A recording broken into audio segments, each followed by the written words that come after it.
மாணவர்களை தேச துரோகிகள் என்று கூறுவதை ஏற்றுக்கொள்ள முடியாது என்று காங்கிரஸ் செய்தி தொடர்பாளர் குஷ்பு தெரிவித்துள்ளார்.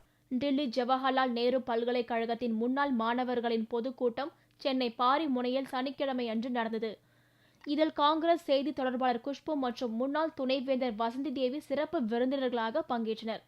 நிகழ்ச்சிக்கு பின் செய்தியாளரிடம் பேசிய குஷ்பு, மாணவர்களை தேச துரோகிகள் என்று கூறுவது ஏற்றுக்கொள்ள முடியாது என்றும், மத்திய மாநில அரசுகள் சர்வாதிகார போக்கை கடைபிடிப்பதாகவும், நாட்டில் ஜனநாயகம் இல்லை என்றும் கூறினார். மக்கள் அவங்களுக்கு பிஜேபி கவர்மெண்ட்டுக்கு எதிர்த்தாக ஏதோ ஒரு குரல் கொடுத்தாக்கா உடனடியாக அவங்கள பிஹைண்ட் த பார்ஸ் அவங்களை கைது செய்கிறது, இல்லைன்னா அவங்கள தேஷ் துரோகிங்கிறது ஒரு பட்டம் கொடுக்கறது, அதுவும் நம்மளுடைய ஸ்டூடெண்ட்ஸ் பொறுத்த வரைக்கும் இது ஏற்றுக்க முடியாது. ஒரு சர்வாதிகாரத்தனம் சென்ட்ரல்லையும் ஸ்டேட்லேயும் நம்ம பார்த்துட்டு